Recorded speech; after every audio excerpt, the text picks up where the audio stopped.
To Han Took Shots First. This week, this episode, it's been 3 years, and it's 1 year later. I'm Derek. I'm Jack. Chut chut. Chut chut.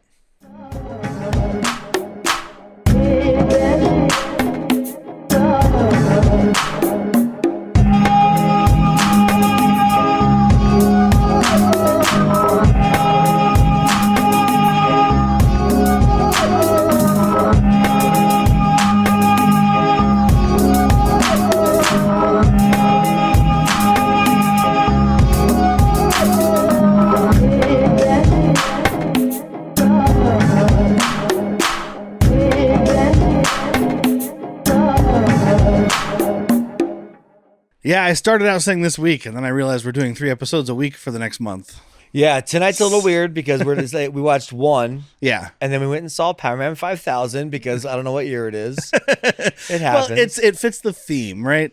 The stars revolt. Yeah. Come on. You Are Nothing. Yeah. All kinds of stuff. Invisible Man. But yes, we will be doing it is 3 episodes every week for 4 weeks. Yes. It is about to be a blitzkrieg of episodes. And I'm choosing my words very wisely right now. Yeah. If anybody's watching, they can see my thing. Not a Nazi. It's not even subtle. But so this time we are just talking about episode 1. We'll always be talking about one episode at a time, but the other episodes we will have watched all of them. Right. This one we've only seen the first episode, so we'll get into that. First episode, air date yesterday, April 22nd, 2025. Air date yesterday. Titled 1 Year Later. And so I guess the thing is for these, every 3 episode batch is 1 year of the time between season 1 and Rogue One. Right. That's what I understood. It's going to be a year, and then next week we'll get 1 year, next week another year. So yeah. So they're pretty uneventful years. That's only 3 episodes for a year. Come on. Well, we'll see how eventful they are. We don't know. Yeah, how long is someone going to be sitting in a prison cell? But this one is directed by Ariel Kleiman, who directed a bunch of TV shit. The only show I recognized personally was Yellow Jackets. Okay. But he's done a bunch of TV, and apparently he does 6 of these episodes. Okay. Of Nice. 12. So half of the... It's a bulk. Yeah. And written by Tony Gilroy, who, Jack had unfortunate news for me, is done. It's his decision. He does not want to be in this. He's told his story, kind of thing. Yeah. He's got his Andor 1 and 2. I don't think he likes to work in the Disney system. Yeah. Not a lot of directors can do that. We've talked about that before. And I think that he's done what he wants to. Yeah, and I mean that makes sense. It just sucks because he's a good writer, especially for this saga. I mean, this is arguably some of the best that Disney has done with their IP. Oh yeah, I mean especially Disney Plus. Yeah, not even arguably. I mean, I think it is. I mean, between Rogue One and this, I mean, we went over Rogue One, and we all still loved it, but like it shows some flaws now, right? But still fucking great. But better than any of the sequels. Andor season 1 took a while for people to like catch on to it. Yeah. It had a very bad opening. And that's weird because it's so good. Yeah. I mean, I watched it right away. We gushed over it. I'm a big fucking nerd. So. Yeah, me too. I mean, Star Wars nerd for sure. So we'll do what we did for the last season of Andor, and we're trying to do for these shows, which is kind of split things up by their storylines. Yeah, easier that way for us. So the first thing, though, Andor has 2 parts of the story on 2 different planets. One we don't get a name of, I don't believe. The second planet. No, I don't think we do get a name. No, but it starts with him, so we'll start with him, and then we'll end with him. Okay. So we start on Sinar. Sounds right. Sinar.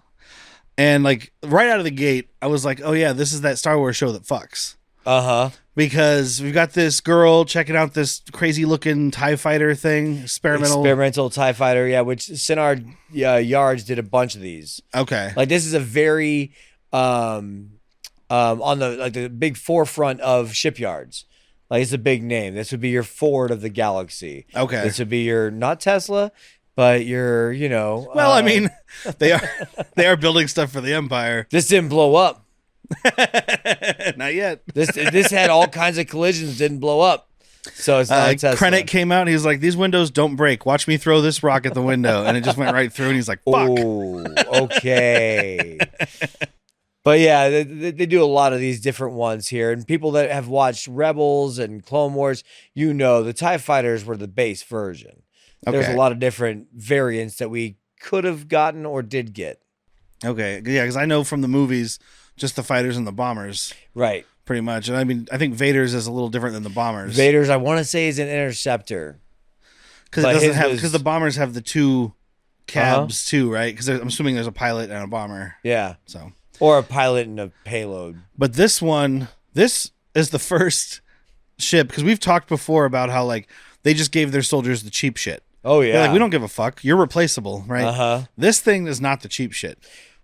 This is like, speaking of Teslas, this is like fingerprint identification technology nearly. Like the guy, when Andor goes and gets in, he's like, how the fuck, where am I supposed to sit? What is this thing? I don't see a seat. I don't see a steering wheel. I'm just going to tap this. The seat like folds up. He's like, oh, all right. It was cool. But because we know from last season, he's a good pilot. Yeah. The whole Aldani heist was about him knowing the specs of that ship and yada, yada. Yeah. And he can't figure this out at all. Oh, yeah. Well, we'll get there in just a second because I want to mention why I said this show fucks. Oh, that's right. Right out of the gate. This girl is checking out the ship.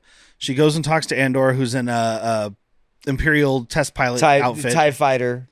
And TIE pilot. They're talking about like, oh, how are we going to play this off? And he's like, you just came to talk to me. And she's like, maybe we were flirting a little. He's like, hey, that's pretty fucking cool. And then even this lady walks by and like, who the fuck's that? Oh, test pilot. We were talking. And then they're like, what did she say? Yeah. She said that she thinks you got a good shape of your penis. She saw it in that flight suit. That flight suit's really tight. She could see if you were circumcised or not. She likes your gray sweatpants. No, it is like right away. Like, oh, we're flirting. Oh, I like that. And also, she said you're cute. Ooh, yeah. Okay. Yeah, so we're getting that stuff going on, and then we've got it again later too. On the other planet with Bix. Mina Rao. Yeah. He's got the secret password. It changes every day, kind of thing, like a bank vault. Kafrene, which is a planet, right? Sounds right. Okay. I swear you've said Kafrene before. Who knows what I say? You expect me to start listening to myself? It's not ringing a bell. Okay, I'd swear I've heard it, but maybe not. Maybe. No. But I do like when she's like, because she's talking about like, well, what am I supposed to do after this? Like, she's blowing up her shit. Like, it's over for her. And she's like, this sounds fucked up, but like, I've had a lot of fun here, man. Because she's not like kicking in doors and killing babies. She's building ships and doing whatever. She's a scientist at a test facility. Yeah. Essentially. Which is just kind of a cool thing to see because we've seen multiple sides of like the Imperial people and stuff like that throughout this and other shows. Like, was it Mandalorian had the scientist guy, right? Yeah. Who's doing the reconditioning Dr. or Pershing? whatever. That sounds right. Yeah. But like, it's cool to see, like, she's like, I just like doing this. Like, but now I realize how fucked up it is.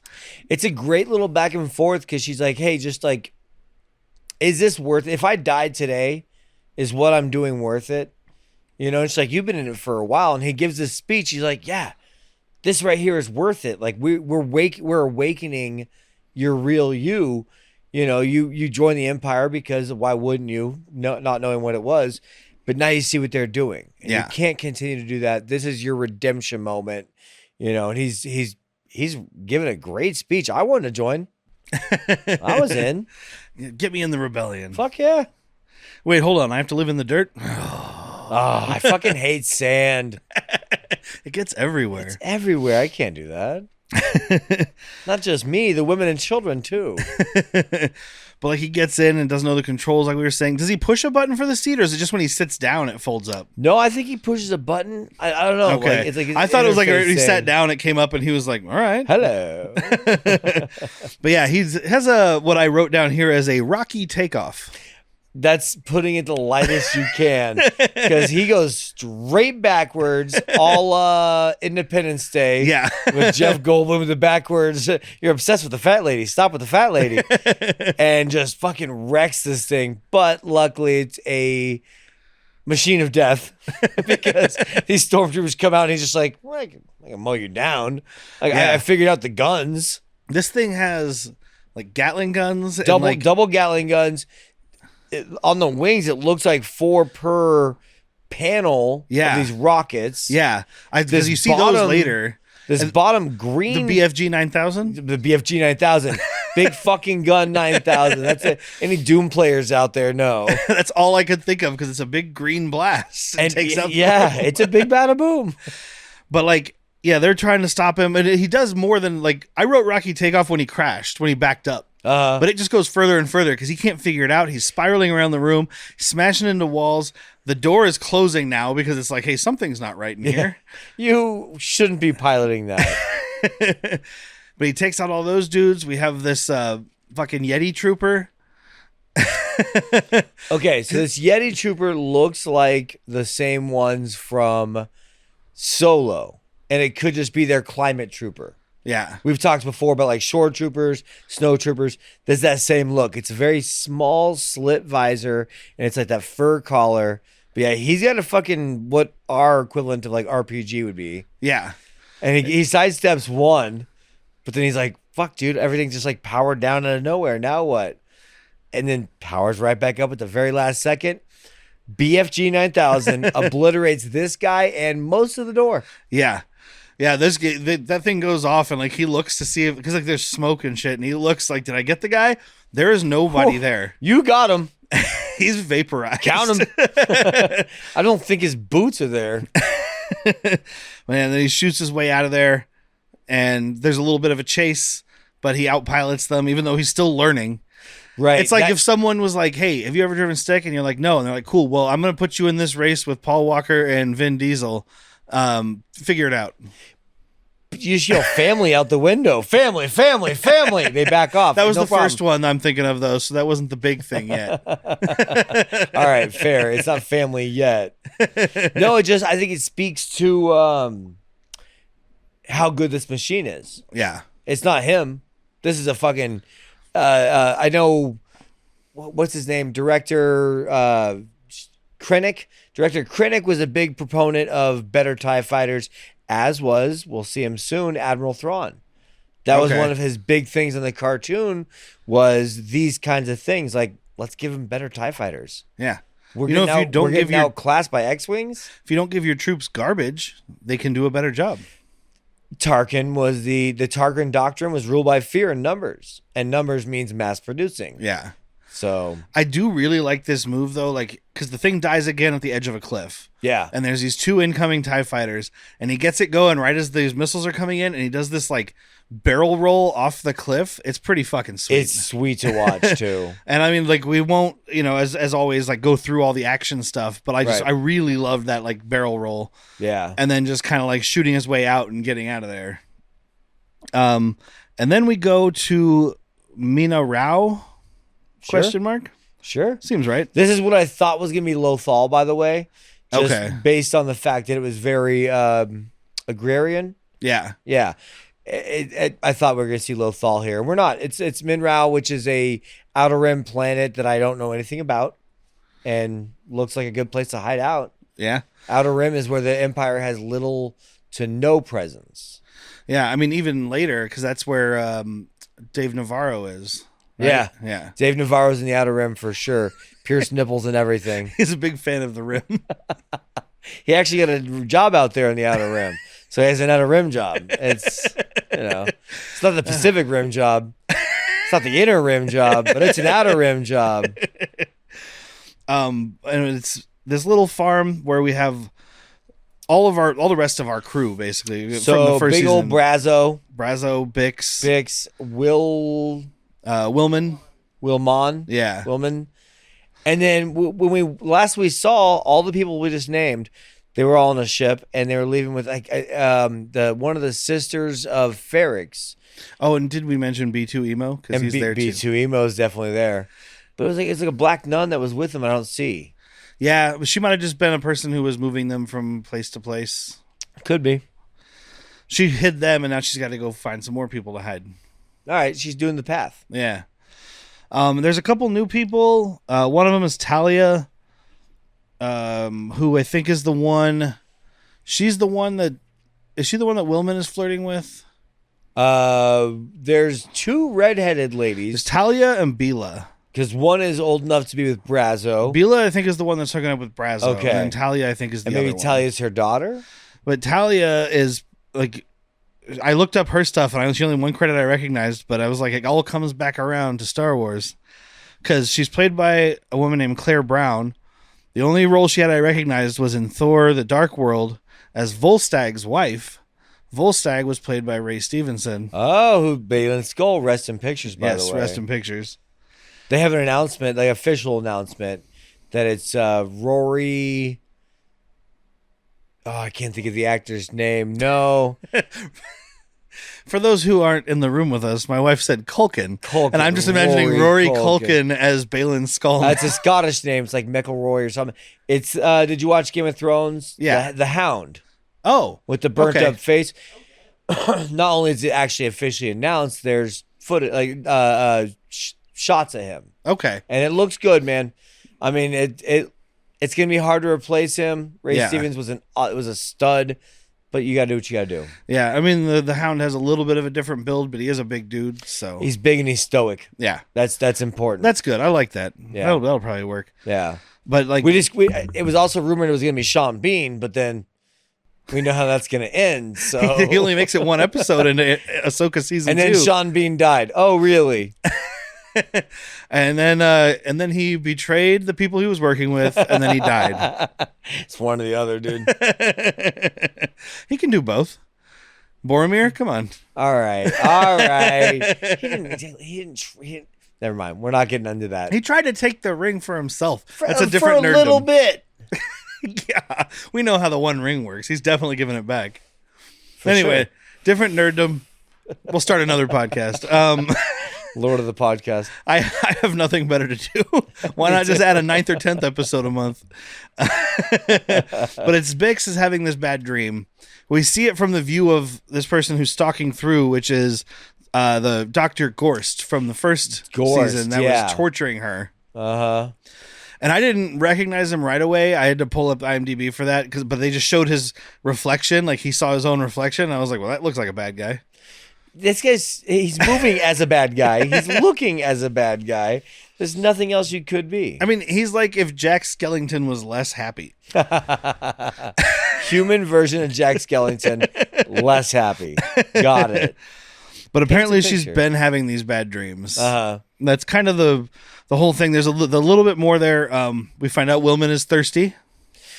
Bix's words. They're like it looks like a moisture evaporator, kind of like circa fucking Tatooine. Yeah. And the younger of the redheaded girls comes around, and Bix just sells him out. Oh, we were just talking about how thirsty he is. That has two meanings, you know. He wants your water and your underwear. Your water and your water. What are you doing later? I'm not gonna watch. I might watch. And we get like the heartbreak moment, which is still just B2 waiting for Andor. He's like, but is Cassian coming yet? Oh. He's like one line and he's so sad for him. It's just, I'm waiting for Cassian.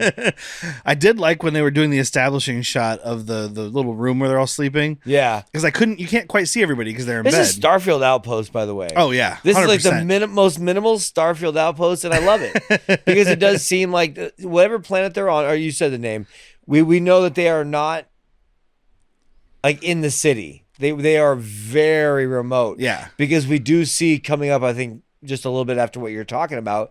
I should know the name of this ship. Oh, they say it too, and I didn't get it. It's a G name. It's like Garrett. Oh, fuck. I'm not going to remember it right now. But like I got Powerman 5000. No, it's a big ship that's, fuck, it's going to bug me. And I'm going to look it up eventually. But when it comes, it's like, oh, it's going to the city. They want to take inventory and see what they have, where they have it. They shouldn't fuck with us. Yeah. But like, crossed. I only knew exactly who we were seeing in that first shot. It's like shot. Gongola. But I only knew who we were seeing in that first shot because like until Bix sits up from her nightmare, of course, because they're all in bed and you can't see him, but the camera kind of turns and you see B2 Emo on his charger, and I was like, I know where we are. Yeah. Exactly. We're with our friends. He grounded us. But yeah, basically what they find out is like that ship isn't just there for the city. They're there for an imperial census, and they're going to come to every farm and check everybody's documents and do all the stuff. And they're like, well, fuck.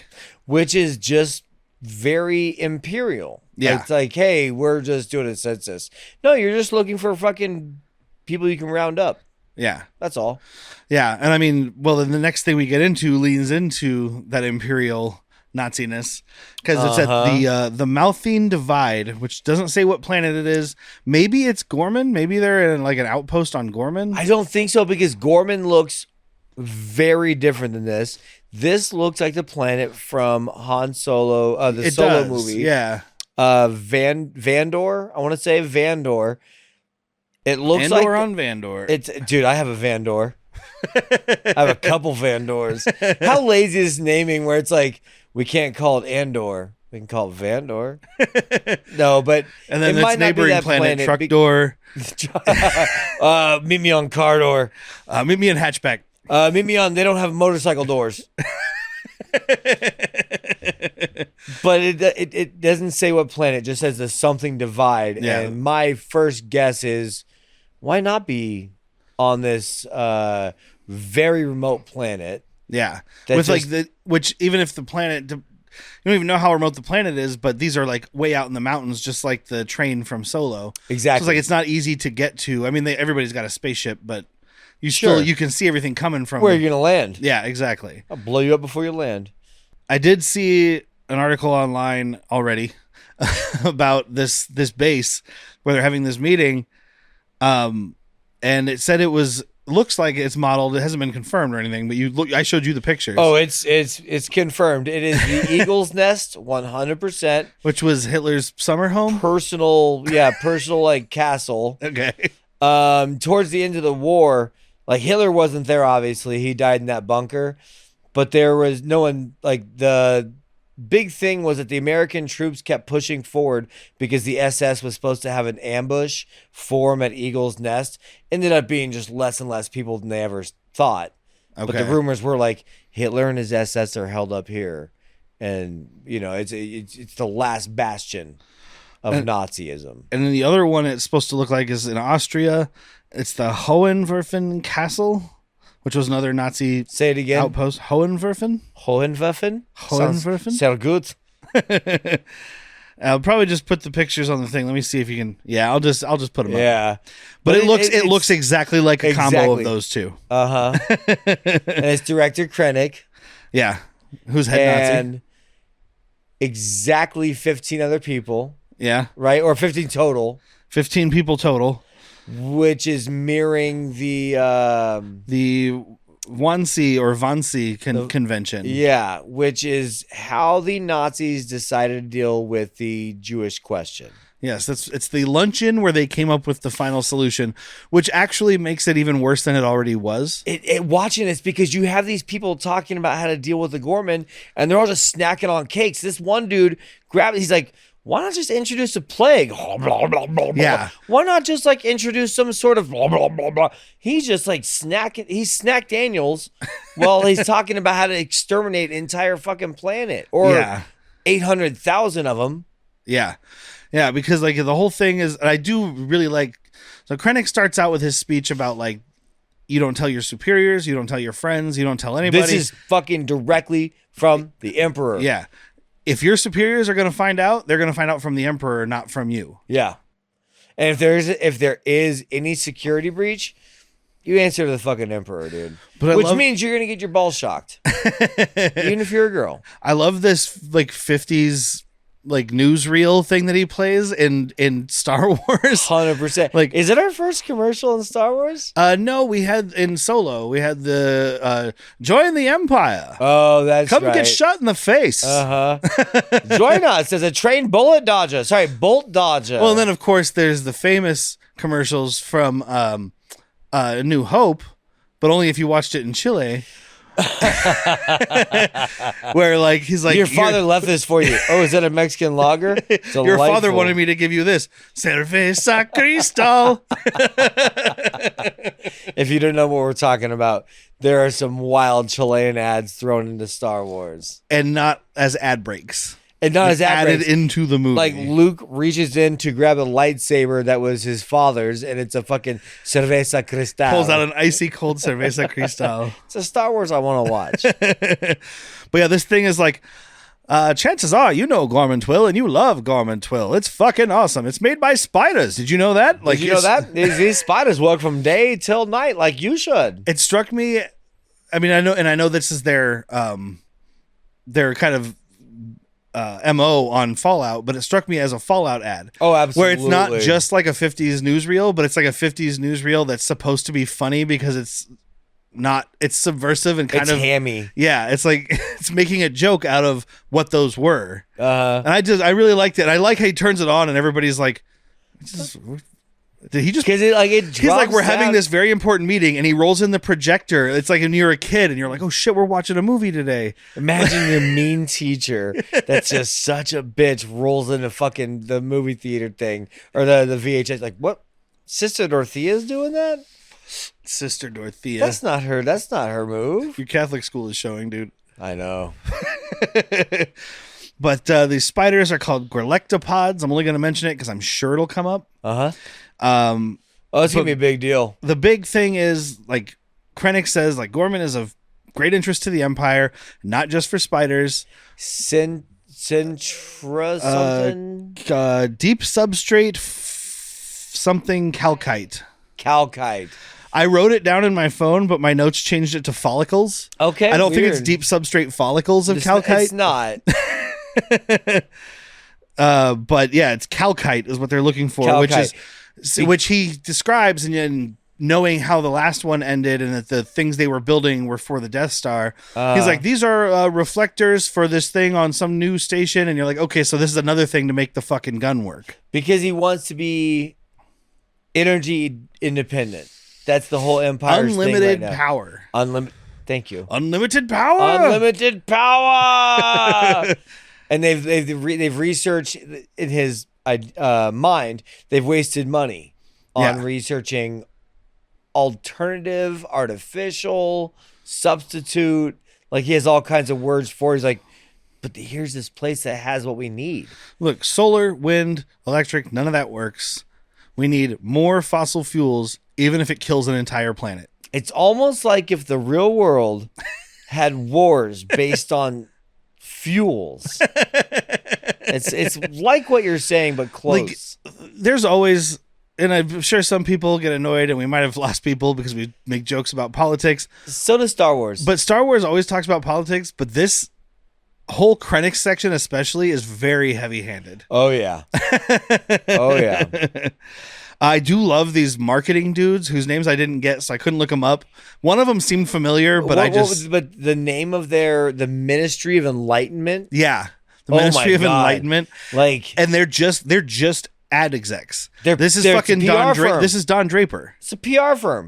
That's all it is. We're gonna spin it. You actually didn't take over the Republic. You actually fought the Republic off with your unlimited power.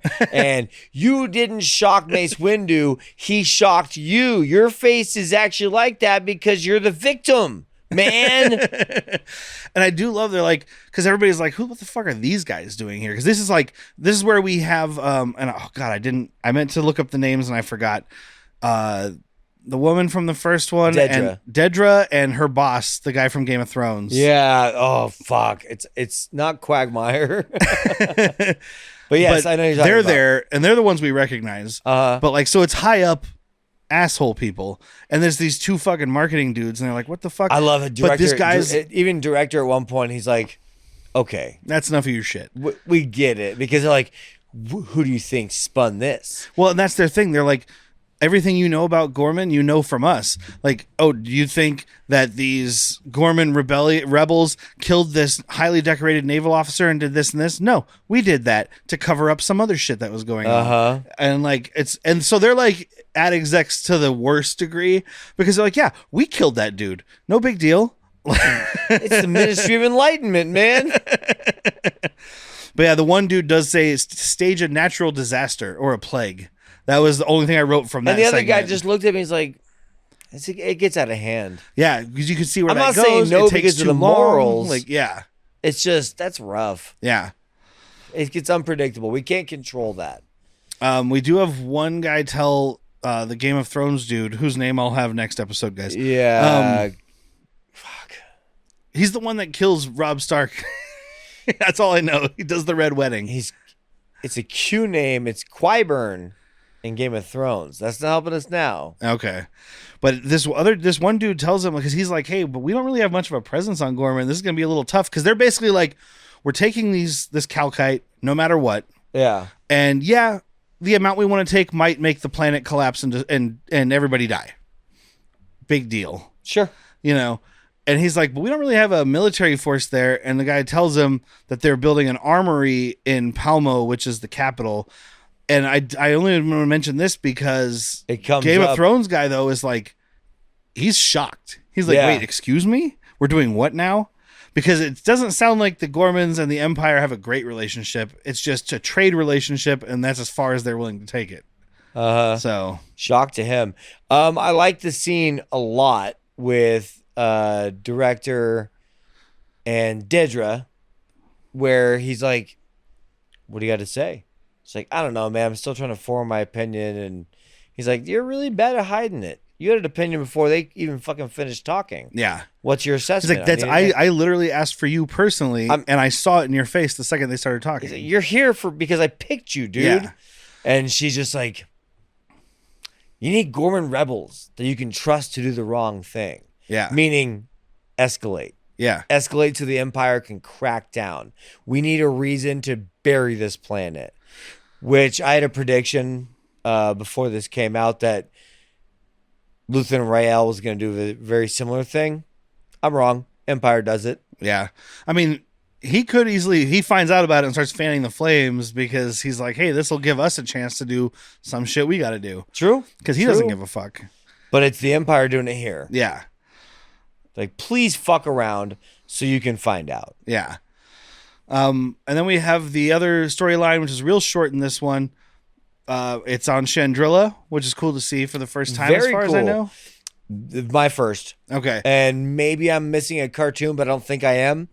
I think this is our first look at it. It's kind of cool. Like, the town is like built, or the city is built into the side of this mountain, and then like the back of the mountain has shit written on it, like fucking A mountain here. Yeah, it's like 403. It looked like alien letters, but I wasn't looking that close. It could be Arabash, but I thought it said 403. But yeah, it's cool. And it just like straight up said the Mothma estate.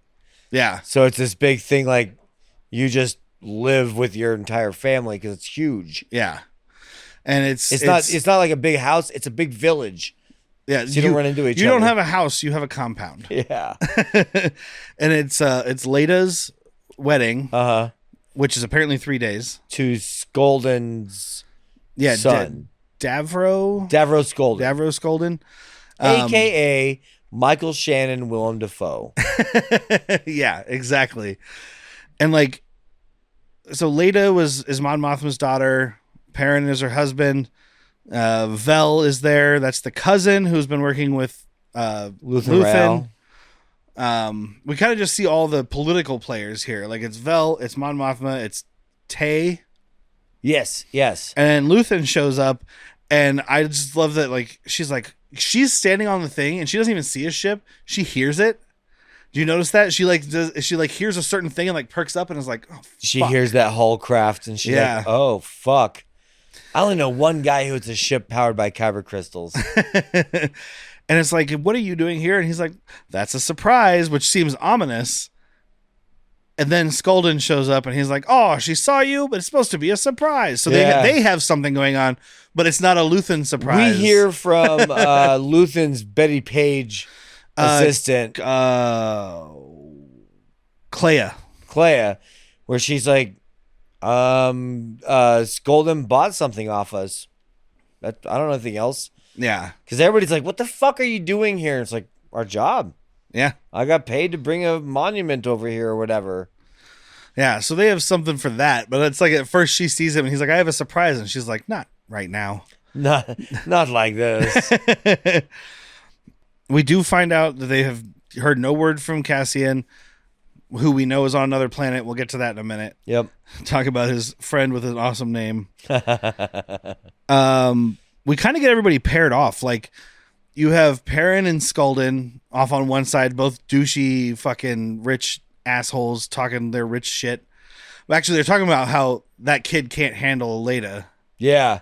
He's gonna have to figure it out. He's either gonna lay down or lead. Yeah, lay down or lead, and it's like, and I have a feeling I know which one it'll be. And then we have Tay and Mon Mothma trying to talk about the foundation, which we know it was the Chandrillan Children's Foundation or whatever. Which it was we how know she is was laundering money. Yeah, Chandrillan Outreach, something like that. Uh-huh. And then Vel and Clea just chit chatting about the shitty. They don't like each other. Not at all. You can see here because like they're talking. She's like, "How are we supposed to say? Did I just meet you?" And she's like, "No, that's." Clea's like, "No, that's fucking stupid. You've been to the store." Yeah, like we're just two single girls talking about the single guys. And Vel just looks at her because we've heard this before when Vel came to visit Mon Mothma in the first season, and people are like, "What? You're not married yet?" And she's like, "Fuck you." Yeah. So when she's like, you're gonna miss out on all the fucking good guys. You're gonna be stuck with nothing because you're old. Yeah. What are you, 34? So when Clea's like, "We're just here to look at all the single guys, right?" Vel's just like, "I'm leaving." Yeah. I miss Sintra. And basically, like, Mon Mothma and Tay are trying to talk about whatever's going on with the Foundation. It gets interrupted because Leda's crying because her betrothed 13-year-old husband is a child. He's a child. I wanted to be like Mon Mothma, like, bitch, so are you. Yeah. But Mon Mothma knows this is kind of her doing. Well, and the daughter, if you remember, is into the traditional Chandrillan shit. Sure, like, yes, you wanted this, but Mon Mothma didn't want this for her because it didn't work out for her. She's married to somebody that she fucking hates. Yeah, she had to push it because that's how they got money from Skulden. Exactly. Or how they got money laundering. Exactly. So you think you want the tradition, but I'm your mother and you don't know this is going to suck. Yeah. Kind of thing. I love Luthen Rael at the party because he's meeting all these rich people. One guy's like, "Oh, this is my son. He's in the Naval Academy." Yes. "Oh, where are you stationed at?" "Well, we're all moving to yada yada." "Oh, where are you all moving to?" Yeah. "Where is the Navy going?" Yeah, I love it because he's that sword. I don't know, some fucking very Viking sounding name. We talked about it on the last season too. It was where or maybe it was in Rogue One. It was where those guys went to do their raid that Luthen kind of gave up to get killed. Oh yeah, with Anton Krieger. Yeah, Anton Krieger and his people. I think it's where they went. I've heard this name before, but yeah, Sugard. Oh, yeah, something guard. Steel Guard. That's what it is. But yeah, he's like, "Yeah, I'm stationed there right now, but they're moving all of us." "Oh, really? Where would they be moving you to?" And he's so just like disarming. Yeah. And playful. Dude, just pumping these people for information. And he's going to go back home like, "Oh my God, this was an all-you-can-eat buffet of mystery." Oh, the information that I got, bless you. The information that I got.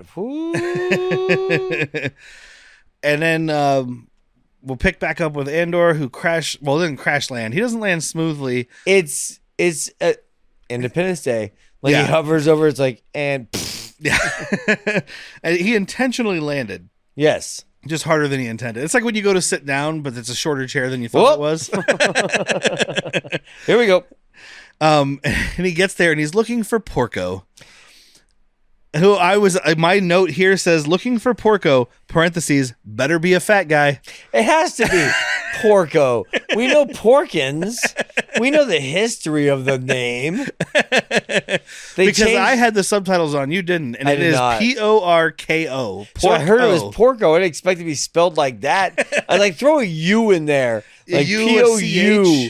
Like Porco. Nope. Fat guy Porco, please and thank you. But Porco is not there because we have Porco's dead, man. Yeah, we have this group of rebellion people, another branch of rebellion, not part of the main thing, it seems. But it's Maya Pei's brigade. Maya Pei not being a character I know, but I think it shows the fracture, the splinter. Like, we aren't a full rebellion yet. Because Andor even says, because they grab him thinking he's Imperial pilot. They killed Porco. Yeah, because he wasn't cooperating. They grab Andor because he's wearing the pilot outfit, Imperial shit. Oh, yeah. And he's like, "I'm with the rebellion." And they're like, "Which rebellion?" Very Forrest Whitaker. Saw Gerrera. Saw Gerrera. Which rebellion? Which part of the rebellion? Which one? The good Partisans? one? The good one? Mine? Did your party have punch and pie? The punch and piasons? Were you promised punch and piasons? But it shows we're not there yet. Like we're not connected yet as a rebellion. We have these little fractures because they would have not shot poor little Porco. They would have kept Porco alive and figured out, oh, we'll help you. Because apparently what happened is they got kind of stranded there. Somebody's brother took a ship to go get help. So half this fucking little brigade thinks that he's gone because he stole the ship and he's leaving. The other half is like, no, he's come back. He's got survivors. Yeah. It's fine. Did you want to see these beasts? Yeah. I have a feeling we will. Okay. Because we're not gone. No, yeah. They talk about how there's beasts there, and it's like, oh, you'll see them tonight kind of thing. So. And the night comes, and guess what we get? A fucking firefight. Yeah. There was a firefight. It escalated quickly, man. Like, there's a lot of... Dude. From minute one, there's a lot of rousing. Yeah. Of like, dude, who the fuck are you to tell me? I'm going to ask him my questions. You can ask him your questions. You're not in charge. And this Fuck doesn't you. seem as organized as like the rebellion that we know. Like this is more of a guerrilla group because the one guy, I think it's Gertis, because the two we got the names of are Gertis and Barty. Gertis is played by Sam Gilroy, who's Tony Gilroy's son. He's also been in some other stuff. Is he the long hair one? Yeah.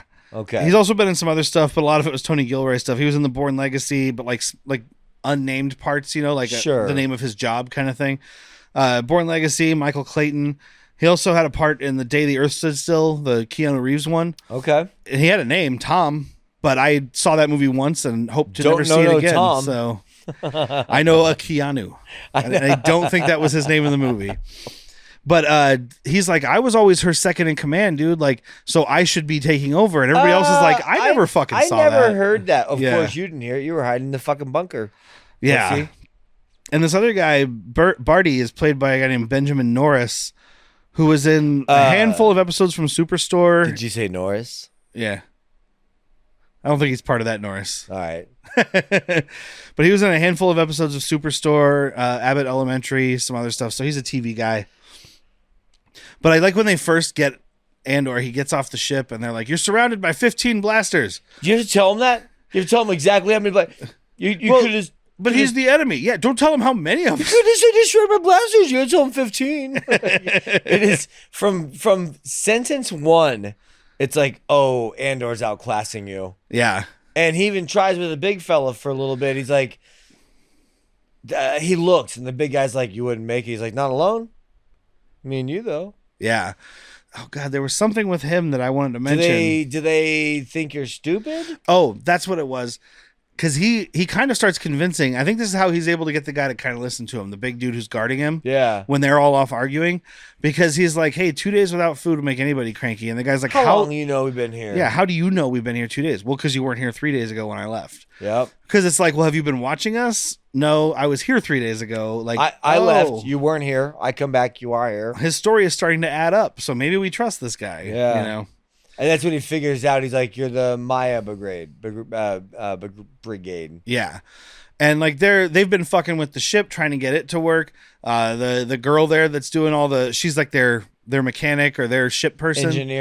Engineer. She almost kills everybody with a Gatling gun. That's fun. But I mean, she kind of kicks off this big argument that ends the episode in a big firefight. In a firefight? Yeah. So that's it.